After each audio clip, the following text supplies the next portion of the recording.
My name is Rayvaun Satterfield, and I graduated from manufacturing automation. I ended up getting a full-time opportunity from this company called the Common Market, and they're a food manufacturing and distribution facility, also Black-owned, like this school, which I really was proud about, and helped them make over $16 million over the course of 6 months.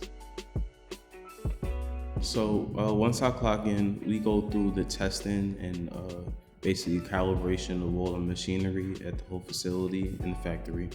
And I work on getting all the installations ready to run everything every day in the morning, making sure all the equipment and everything is running perfectly so that there's no issues once the actual process starts and people come into work and start actually working on the lines. I feel like I'm in a position where I really want to give back, and I want to help teach the students that were here before me, because I started off at a really low point when I had even came here.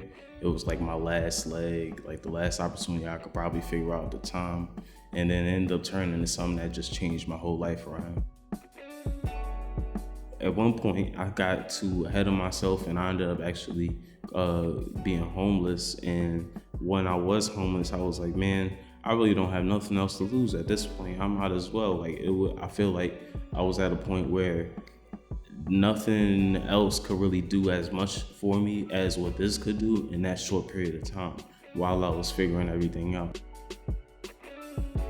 Mr. Harry, he was really structural in motivating me to do what I do now. And it's everything I do right now is also giving back to him and everything that he kind of taught me, because he the one who opened my eyes to him, was like, yo, you could really probably do something good with this. You pretty good at this PLC wire diagram and, all this cool stuff, the stuff that a lot of people can't really get. And I was like, you know what? I kind of feel like I might try it out. I might really look into it. I would say continue to put in the work. Don't give up, and stay close to God, no matter what. That's the most important thing that you can ever do. Just stay humble, stay committed, always show love, no matter what, no matter how low you get, and always be respectful to others and yourself.